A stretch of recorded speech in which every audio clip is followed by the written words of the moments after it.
Bismillahirrahmanirrahim.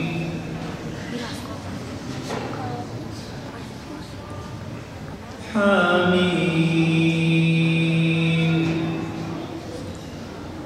Tenzilul kitabi minallahil azizil alim.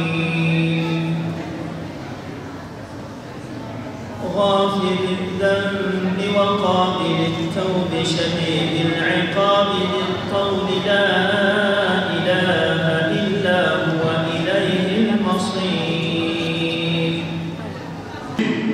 Kadir Gecesi hayatımızın kalan kısmına kararlar almamız gereken bir gece. Kadir Gecesi söz vermemiz gereken bir gece.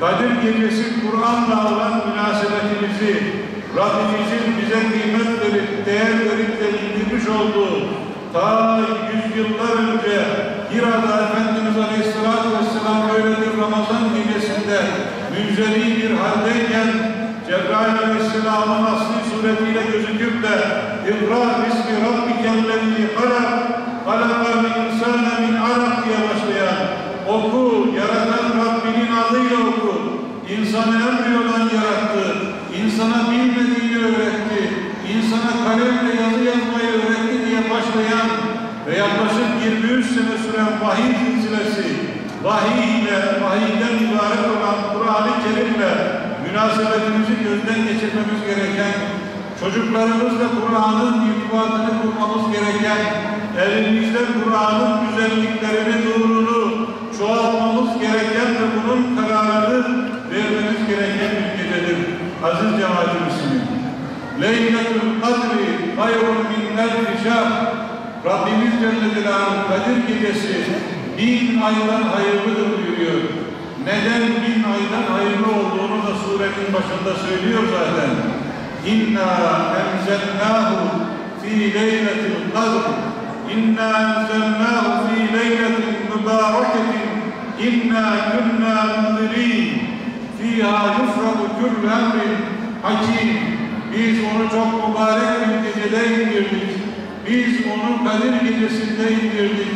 O gecede her hikmetli işin tefrik edilir buyurmak suretiyle bu geceye kıymet katan yegane sebebin elimizin altında, arasında, gözümüzün önünde, kitaplığımızın raflarında, evlerimizin en güzel köşelerinde, kapların içerisinde asılı bulunan bu mushaf olduğunu, bu Kur'an olduğunu, bunu okumazsak, bunu anlamaya gayret etmezsek, bunu harf harf, kelime kelime, cümle cümle, ayet ayet hayatımıza tatbik etmezsek, mahşer meydanında iki cihan serveri, alemlere rahmet, Muhammed Mustafa Aleyhisselatü Vesselam'ın şikayetine maruz kalacağımızı ve kâle Resulü ya Rabbi inne kavmi ittehadû hâzel Kur'âne mehcûrâ.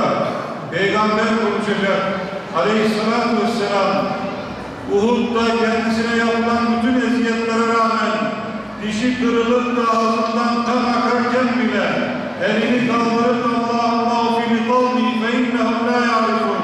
Allah'ım bana bu eziyeti işkenceyi yapan bu kavmimi bağışla.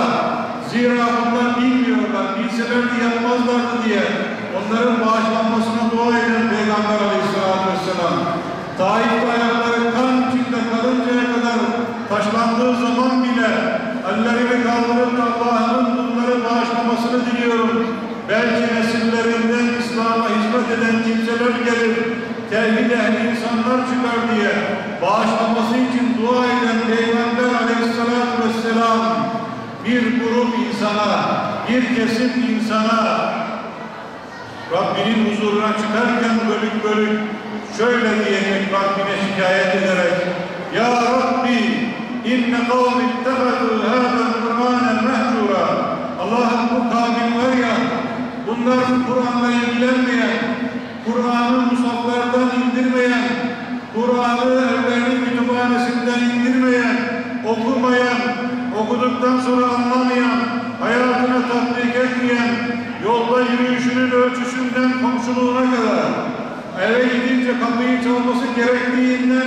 miras taksimine kadar hayatın her anına ve alanına dair hükümler koyan, bu Kur'an'ı okumayan, dinlemeyen, anlamayan, bu tembel, bu uyuşuk, bu duyarsız halkı sana havale ediyorum. Sen haklarından gel ya Rabbi diyecek. Allah'ın şikayet ettiklerinin arasında kılma bizi. Peygamber Aleyhisselatü Vesselam'ın Kur'an dolayısıyla şikayet ettiklerinin arasında kılma bizi. Kur'an'ı okuyan, İkra'ul Kur'an'a fe innehu yâti yevmel kıyameti şefi'an bi ashabi. Okuyun Kur'an'ı. Zira Kur'an okuyup da onunla amel edenlere kıyamet gününde şefaat edecektir. Hadis-i şerifindeki gibi Kur'an'ın şefaat ettiklerinden olabilmeyi cümlemize nasip eyle ya Rabbi. Aziz cemaat-i Müslümin, tevbeye ihtiyacımız var. İstiğfara ihtiyacımız var. Çok cümle söylemeye gerek yok. Bu Kur'an'ı hayatımızı ömrük de başımıza koyduğumuz gibi, yanında bulunduğumuz yerde belimizden aşağı bir noktada tutmadığımız gibi, içindeki bu ayetler var ya, biraz önce hocamız okudu. Konuşurken dilinize sahip çıkın, gıybet etmeyin diyen ayetler. Ey iman edenler, ittakullah ve zerru ma bakiye minel riba in kuntum müminin. İman edenler, Allah'tan korkun. Sakın ha faiz yemeyin. Yerseniz Allah ve Resulüne savaş açmış olursunuz diyen ayetler. Ey iman edenler, içki, kumar, falokları, dikili taşlar, şeytan işi pisliktir. Elinizi alırsanız, ağzını sürerseniz ağzınıza pis olursunuz, pislenirsiniz diye buyuran ayetler burada kalıp hayatımıza yansıtmazsa vallahi bu kitap yüzünden Peygamber bizden şikayetçi olur.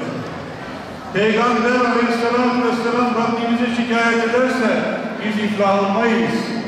Peygamber Aleyhisselatü Vesselam'ın şikayet ettiği bir topluluk iflah olmaz aziz cemaat-i Müslümin. Onun için sizden istirham ediyorum. Sabaha kadar ibadet edin demiyorum. Bir gece sabaha kadar ibadet edip de yılın 364 gününde hiç oralı olmamaktansa sabaha kadar birkaç rekat namaz kılın. Ama bir söz verin Allah rızası için. Bu kitapla bağınızı güçlendirmeye dair bir söz verin. Bu kitaba karşı vazifemizi yerine getireceğimize dair bir söz verin. Allah'ım bundan sonra sen ne dersen o olacak ya Rabbi. Bundan sonra senin kitabın ne derse o olacak ya Rabbi. Onun sözü, bunun ideolojisi, bunun fikri beni ilgilendirmiyor. Beni yaratan sensin, beni yaşatan sensin. Aldığın nefesi aldıran sensin.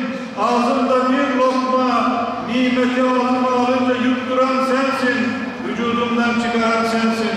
Allah'ım sen bilemezsen hiçbir şeye malik ve sahip olamam. Ya Rabbi söz veriyorum. Kur'an'la olan münasebetini ben sağlatacağım. Bundan sonra hayatımda sen ne diyorsan o, Peygamberin ne diyorsa o olacak. Ya Rabbi sözünü verin, Kadir Gecesi'ni ihya etmiş olursunuz. Allah öyle bir söz verebilmeyi nasip eylesin. Allah teslim olanlardan olabilmeyi nasip eylesin. Allah kitabını güzel okuyan, doğru anlayan, hayatına güzel tatbik edenlerden olabilmeyi nasip eylesin. Allah evlatlarımızı onun sevgisiyle yetiştirebilmeyi nasip eylesin. Allah Kur'an'ın şefaat ettiklerinden olabilmeyi nasip eylesin. Cenab-ı Allah sevdiklerini bize sevdirsin.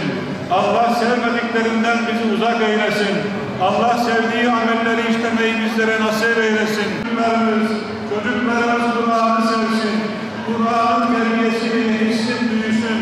Efendimiz Muhammed Mustafa Aleyhisselatü Vesselam'ın terbiyesiyle ahlakıyla yetişsin ve büyüsün. Gönüllerimizden öfke ve kin bırakma. Yüreklerimizi şefkatle doldur Allah'ım. Geceniz mübarek olsun. Affettikler arasında dahil olabilmeyi nasip eylesin. Son nefesimizde uyumun.